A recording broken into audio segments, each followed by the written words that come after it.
Okay, so as I mentioned, we are coming to the end, but really not the end.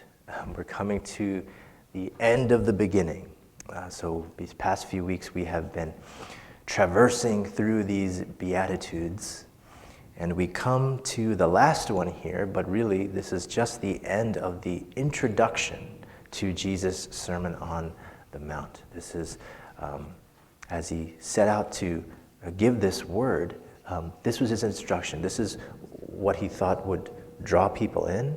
This is what he thought was of somewhat of a primary importance, these Beatitudes.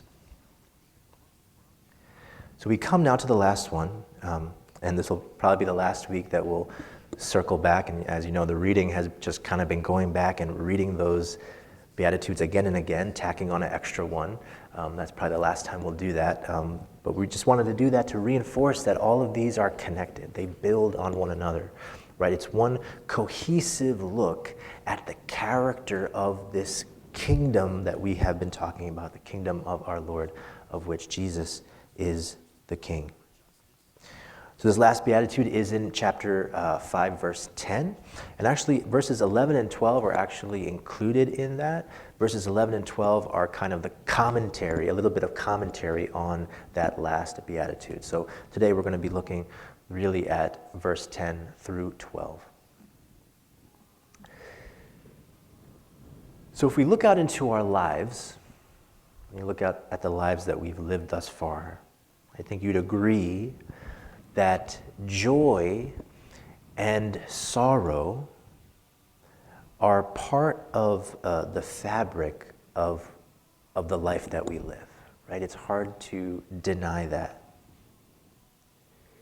And as Christians, we believe that God is weaving both of these things, joy and sorrow, in our lives in such a way as to bring him the most glory and ultimately for our good. And yet, as we hear that this morning, we understand that that is somewhat mysterious, isn't it? That it's somewhat paradoxical. We've been thinking about these paradoxical ideas in the Beatitudes because all of them seem to be somewhat of a paradox. So now as we come to this final beatitude, we find another of these divinely composed paradoxes that has a similar type of mystery as that first one that I just mentioned with you, because it involves the relationship between persecution and joy. Persecution and joy. So if we spend any amount of time in church, these Beatitudes, they become somewhat familiar to us. If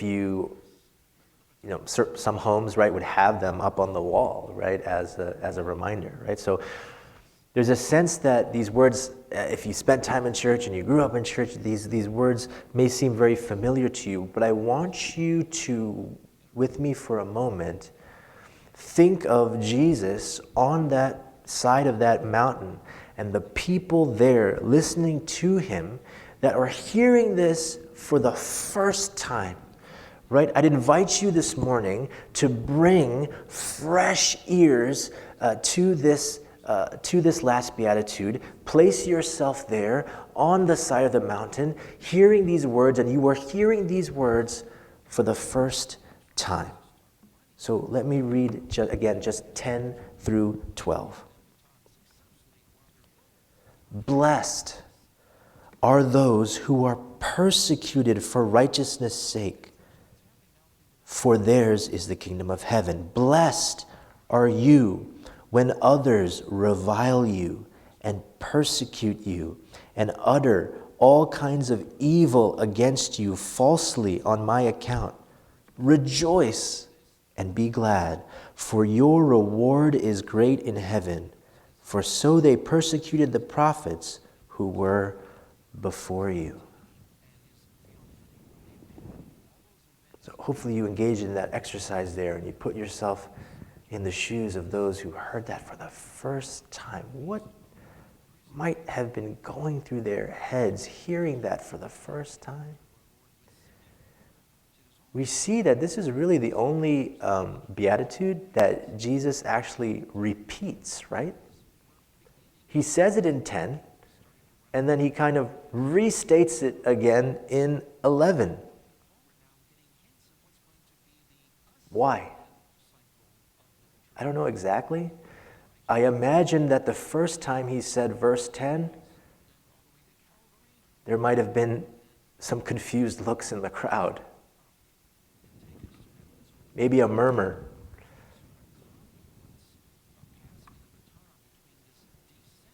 Blessed if I'm persecuted?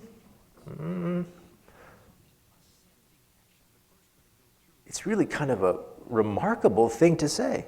So I don't know for sure, but I feel as though Jesus went one time again, went back in and said it one more time just because it was such an incredible statement. Until now, if you've noticed all the Beatitudes, they've all been given in the third person, right? It's really blessed are they, right? Blessed are those. But what do you see in verse 11? What changes? It changes there into this second person. Blessed are you when others revile you and persecute you.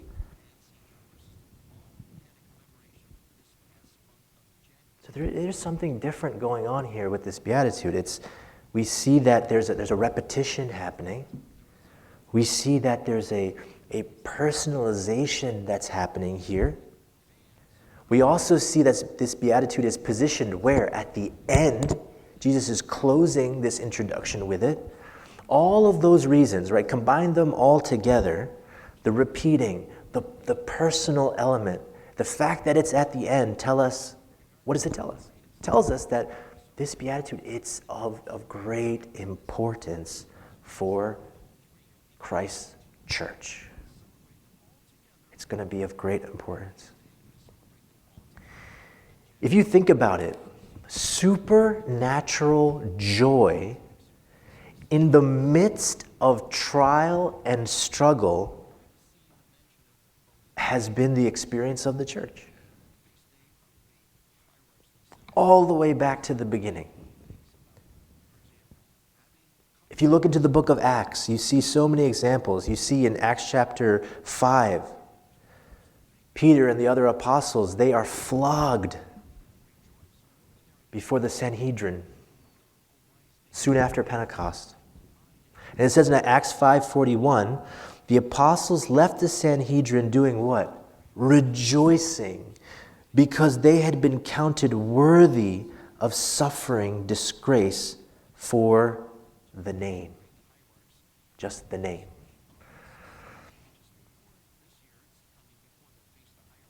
This joy in the midst of persecution, it's a through line throughout church history. Think about Paul and his words. Think about the letters that he wrote. Some of them are written when? When he was confined in prison. And these letters are going out, right? And he's talking about joy in the midst of circumstances, but he's writing from being imprisoned, right? The rest of the New Testament, we have these examples.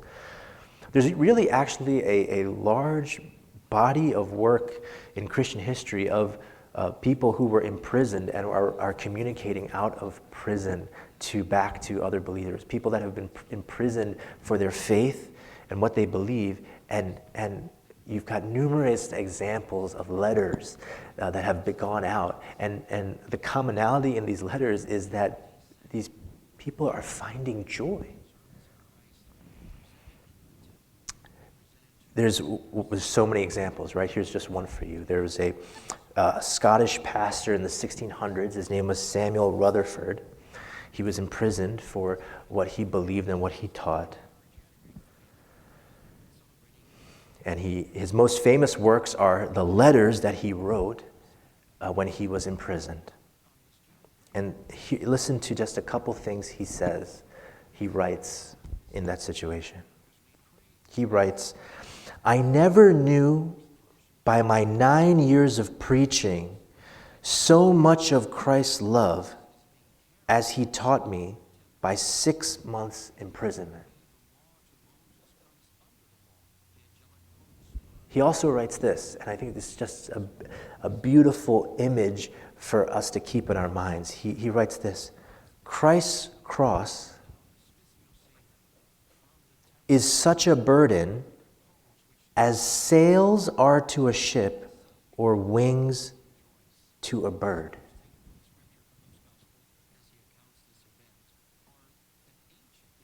Think upon that for a moment.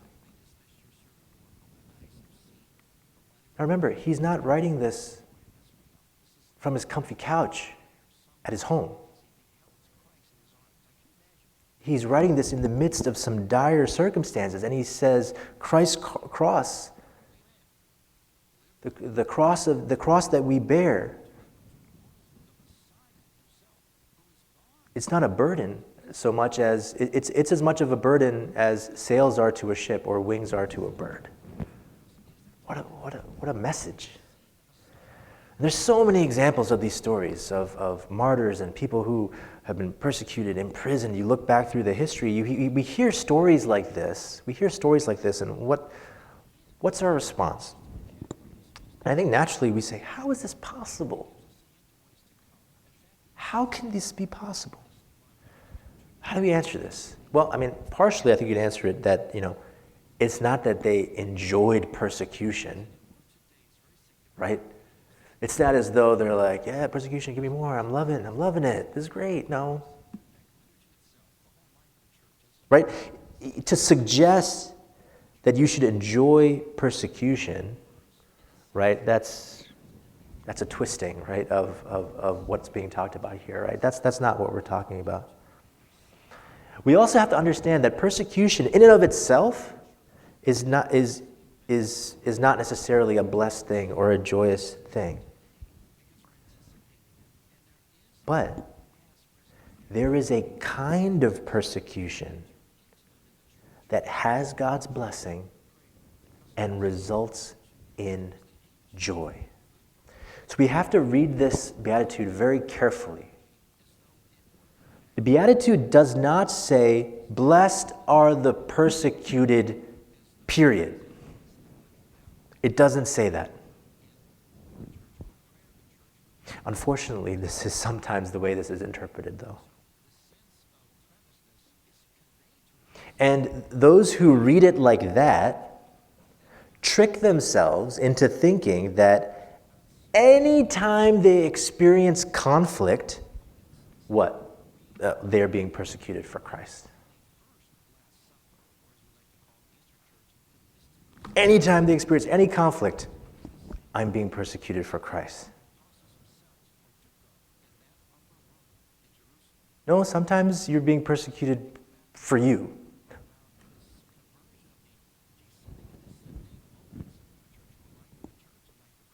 It's kind of sad. Christians are very often persecuted not for necessarily their Christianity, but more for their lack of it.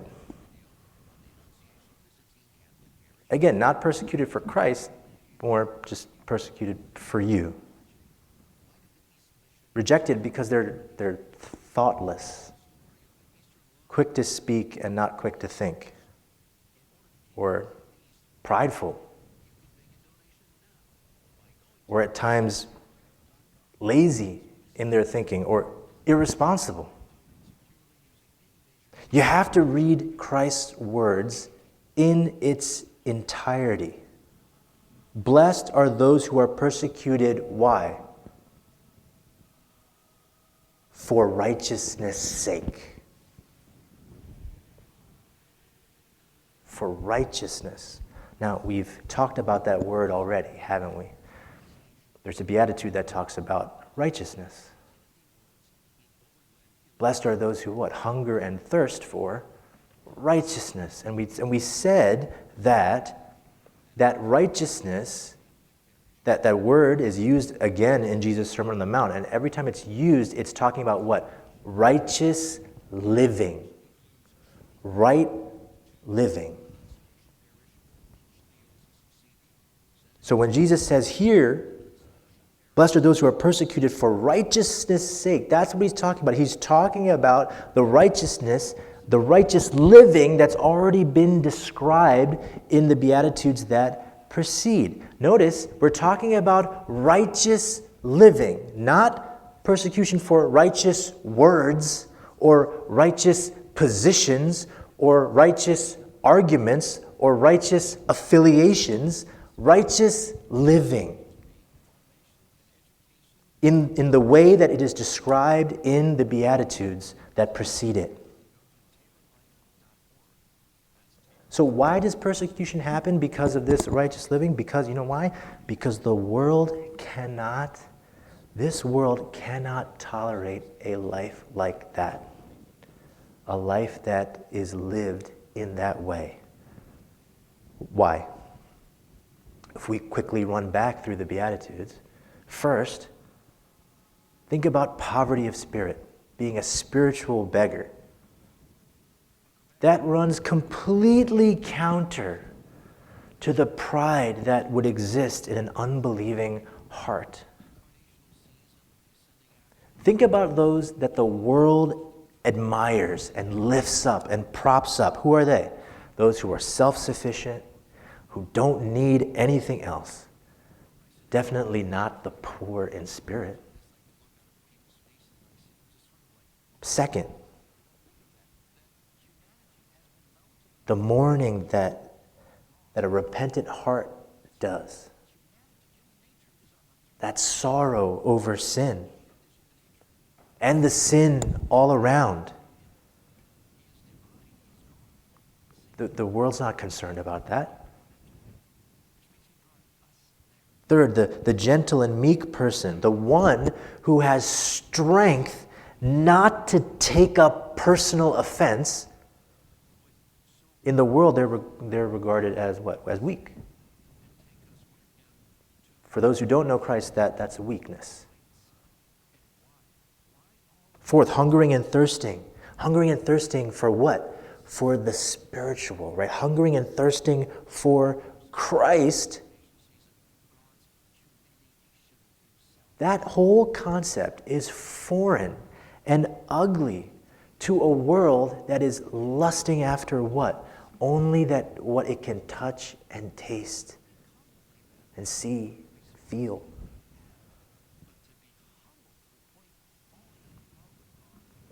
Fifth, that truly merciful person who not only feels compassion and forgiveness, but does what?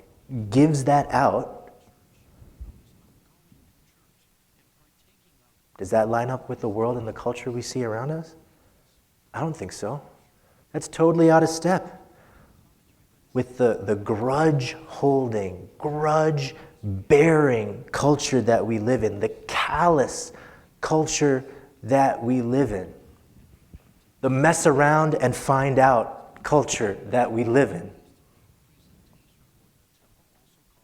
Sixth, the pure, single-minded heart that's focused on God. Think about that kind of life being held up. Wouldn't that immediately invite a contrast, a convicting contrast to a life that is lived with an impurity of motives? A life that is self-focused and a self-focused culture? Wouldn't a life that's lived like that immediately draw a stark contrast? Last week, we talked about the peacemaker. And the peacemaker is actually a little discomforting. Why? Because he's not going to settle for cheap, counterfeit peace. He's not going to say there's peace when there's no peace, but he's going to kind of aggressively do what? Wage peace.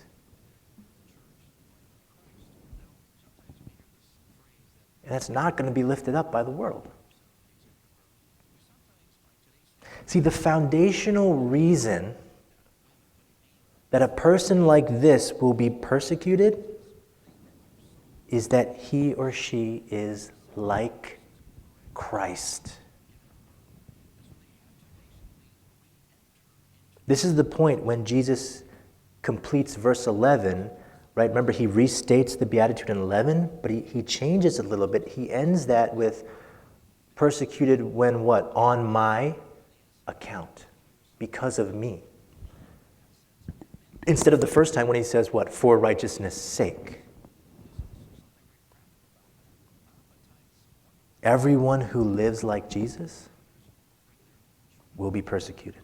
Listen to what Jesus says in John chapter 15, verses 18 to 20. John chapter 15, verses 18 to 20. These are Jesus' words. If the world hates you, keep in mind that it hated me first. If you belong to the world, it would love you as its own. As it is, you do not belong to the world. But I have chosen you out of the world. That is why the world hates you. Remember the words I spoke to you? No servant is greater than his master. If they persecuted me, they will persecute you also. If they obeyed my teaching, they will obey yours also. We see Paul says to Timothy in 2 Timothy 3:12, kind of building on this idea, echoing this idea. He says, in fact, everyone who wants to live a godly life in Christ Jesus will be persecuted. Paul also warns the church of the Thessalonians. In 1 Thessalonians chapter 3, verse 3 and 4, Paul says, you know quite well that we were destined for them, being trials. In fact, when we were with you, we kept telling you that we would be persecuted, and it turned out that way, as well as you know. Paul's saying, we told you what to expect, and didn't it turn out that way? Paul again tells the church in Antioch, we must go through many hardships to enter the kingdom of God. So we see that being a disciple of Jesus, that true discipleship means an allegiance, a joining to the suffering of Christ. And because of that, it really should not be surprising that Christians would be called upon to suffer. In fact, we see that there is joy in this. In fact, we see this is a sign of actually His grace towards us. That everyone who lives righteously will be persecuted. There are seemingly no exceptions. So the logic that has built up now through these Beatitudes progressively, right? There's a logic that's been built up, and it's very revealing, right? Those first 7 Beatitudes, they describe what? The character of a true believer. So now as we come to this Beatitude, what conclusion do we come to? It seems as though we have to come to the conclusion that being ostracized, persecution, rejection, these things are just as much signs of belief as being poor in spirit or merciful.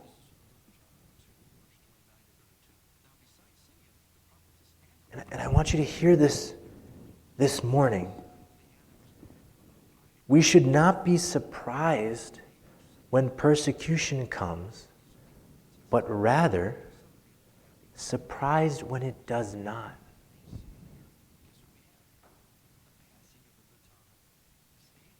Think with me, if the person who claims to follow Christ never experiences any persecution at all,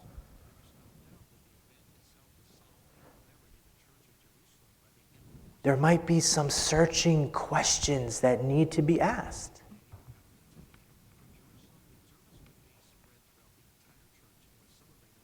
If people who go to church every Sunday, right, and follow the rituals and follow the norms of the church, if those same people have never experienced any rejection for the sake of the kingdom, what does that say? What does that say about being an actual citizen of the kingdom? These are questions.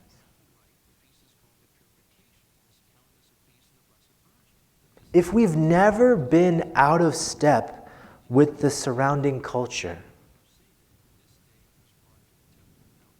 if we've never suffered any of that disapproval because we are children of God, what does that say about us as children of God? Now, of course, right, we got to be careful not to pour condemnation down on ourselves if at this particular moment we are not undergoing persecution. No one is persecuted all the time. But also, we want to be careful not to just imagine persecution in only the most dramatic terms. That at times, certain persecutions are seemingly more mundane. That word used here, persecution, in Matthew chapter 5, verse 10, it has a root idea in it of pursuing or chasing after. So another word that you could translate it as that gives that picture is harassed. Blessed are the harassed. When Jesus reiterates it in verse 11, it actually amplifies that idea. He says, "Blessed are you when others revile you and persecute you and utter all kinds of evil against you falsely on my account." That word translated as revile, probably not something you use every day, revile. But in the original language, there's actually a literal, if you were to try and translate it literally, that revile is to cast into one's teeth. So throw it in your face, right? That's the idea there. So the sense here is of, that just like throwing insults into one's face. That's the picture, reviling. So persecution can go to physical extremes, and if church history is any guidance, we know that. And we know that in the world right now, there is much physical persecution that is taking place for Christians. But there is much persecution that exists in this sort of that can exist in this sort of verbal harassment, right? Sometimes it's audible, sometimes maybe it's whispered. Sometimes direct and right at you, sometimes maybe innuendo. You think of examples of in the professional space where because of what you believe, there's just certain things that you won't do, that others might do to get ahead. But you know what you believe. You know who you belong to.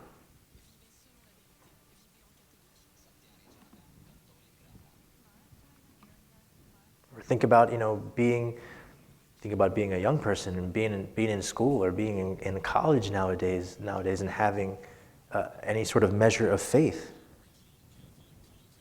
Right? If you don't rubber stamp the ideas that are being put forth, right? There's an exclusion that is to be bared. Think about the world that just likes to indulge in in gossip and just tearing people down. And if you kind of draw a line and say, you know what, I'm just, in your mind, you know that's not the character of the kingdom.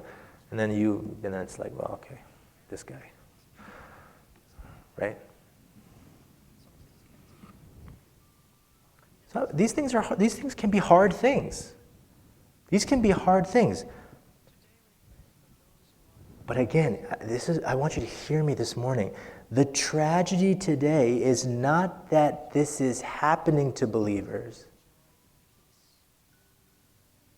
The tragedy is that very often they do not happen. Why is that? It's a good question. I think one of the reasons is that many Christians are cut off from the world. You go to a church filled with who? Christians. Go to a Bible study with Christians, right? Maybe the school is Christian. Maybe you spend your time, the bulk of your time. Not to say in and of itself any of those things are bad. But if that's the case, you would be then what? You would be sealed off from persecution pretty well. Why else? How does this happen? Why does this happen? Others, right, might keep their Christianity kind of secretive, so as to what? Not, don't want to make any waves. But the tragedy with that is that hidden Christianity, it's probably not even Christianity at all. But if we were to be honest, probably the greatest reason that there is so little persecution is that in vast swaths of Christendom, the church has become like the world.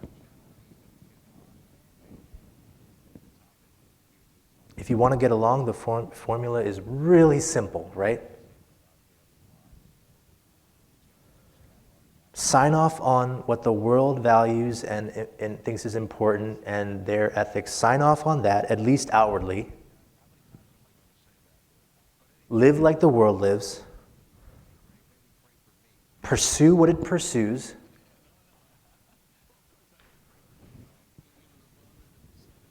Go along with the program. Act as though truth is relative. Act as if just everything leads us all to the same place. Don't mention sin, and therefore don't mention also what? Grace. And above all, don't share your faith. There's the formula. Follow that. If you follow that, smooth sailing. Smooth sailing. But here's another fact. The church, if you think about it, the church must be persecuted or it is no church at all. That really, people should be told that following Christ, that there is a cost, right? There's a price there. That it will have an impact on how you live and how you work and how you go to school and how you sort out how you make your living and how you live your life. That there's a price, there's a cost there. The early church that we see, the church of the book of Acts, they had no doubt about where the believer's true duty was lying. Because really, it's a glorious thing when the church or an individual that is part of the church are persecuted for righteousness' sake. know it doesn't seem glorious, but it is a glorious thing when the church undergoes persecution, or if a believer undergoes persecution. You know why? Because that means that they are becoming like Christ. Persecution, it's glorious because it is those who are persecuted that know a particular joy, right? You can call it an elite joy.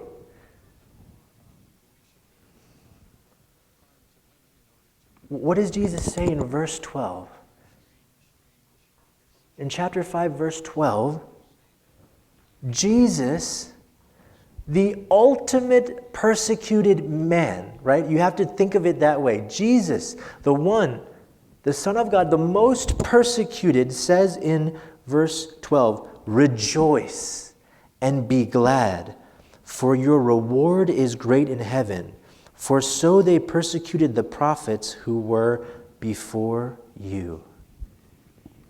That you can rejoice. Why? Well, one reason is you've got some good company.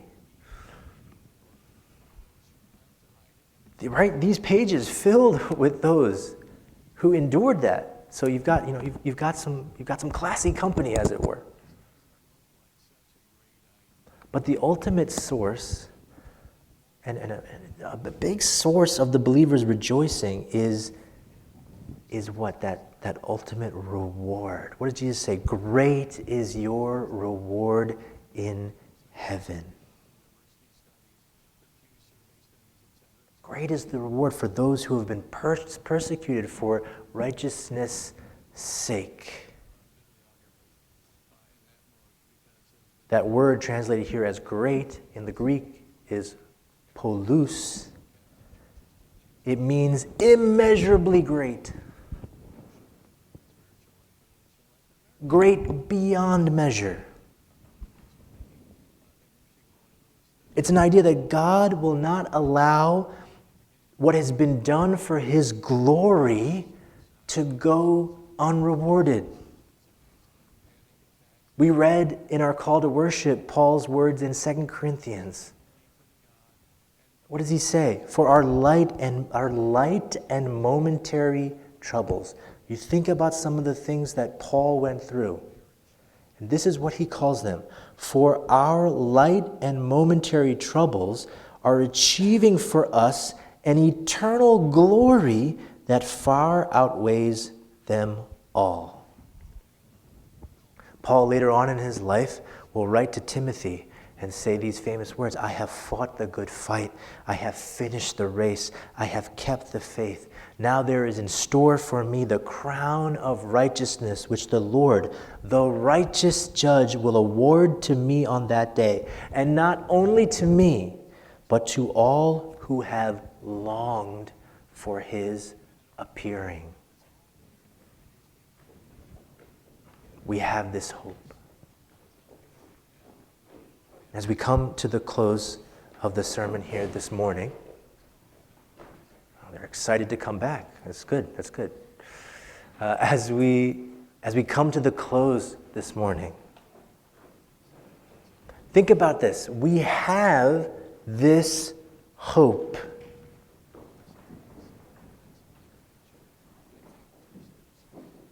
That as we go through this persecution, we have this hope.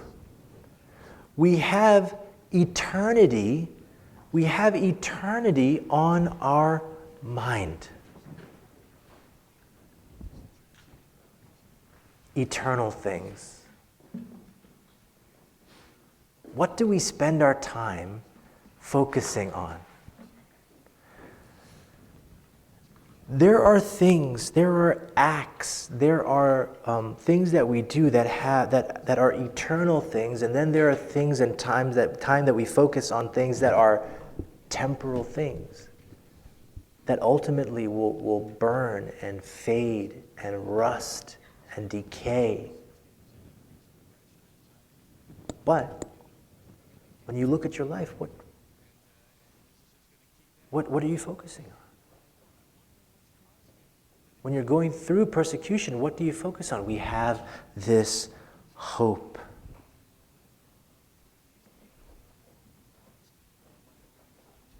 That maybe we would live a life, that we would actually live a life in accordance with the Beatitudes that, it sounds weird to say, but we would live a life worthy of persecution. It sounds odd even coming out of my mouth. But that is the eternal mindset. That we would live a life worthy of persecution rather than lives that will get us what? Just a pat on the back from the world. What do we want? Do you want to live a life worthy of persecution, or do you want to get that pat on the back? What do we want?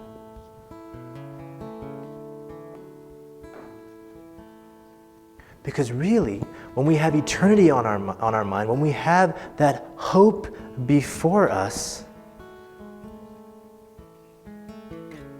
we understand how, in the midst of persecution, you can have joy. Because someone might come to you in the midst of that and look at you and say, what you're going through, the ostracizing you're going through, the reviling you're going through, the price that you're paying. Isn't this a burden? Isn't this a burden? Isn't this persecution a burden on you? Oh, that our minds would be in such a place that we would say, well, this persecution for the sake of Christ is no more a burden to me than what? Than sails are to a ship, or wings are to a bird. That what I'm going through, this persecution, is propelling me onward to eternity. As we come to the end of the Beatitudes here, why are the Beatitudes such a beloved portion, bless you, are such a beloved portion of the Scriptures? Why?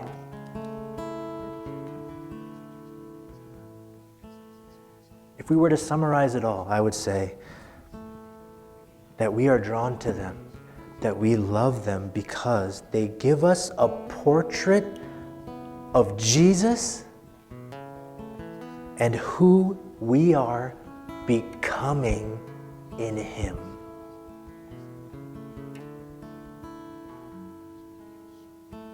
No one sympathized more with spiritual beggars than Jesus. No one grieved over sin and a broken world more than Jesus. No one was more meek in submitting to God's will than Jesus. No one hungered and thirsted after righteousness more than Jesus. No one showed mercy more to others than Jesus. No one sought peace between God and man more than Jesus. No one suffered unjust persecution and evil against themselves more than Jesus. We look at the Beatitudes, and what do we see? We look at the Beatitudes, and we see Jesus.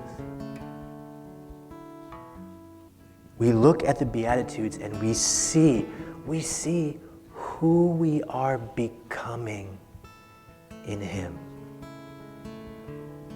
We see that we are what? That we are blessed. That we are blessed. Let us worship the Lord together.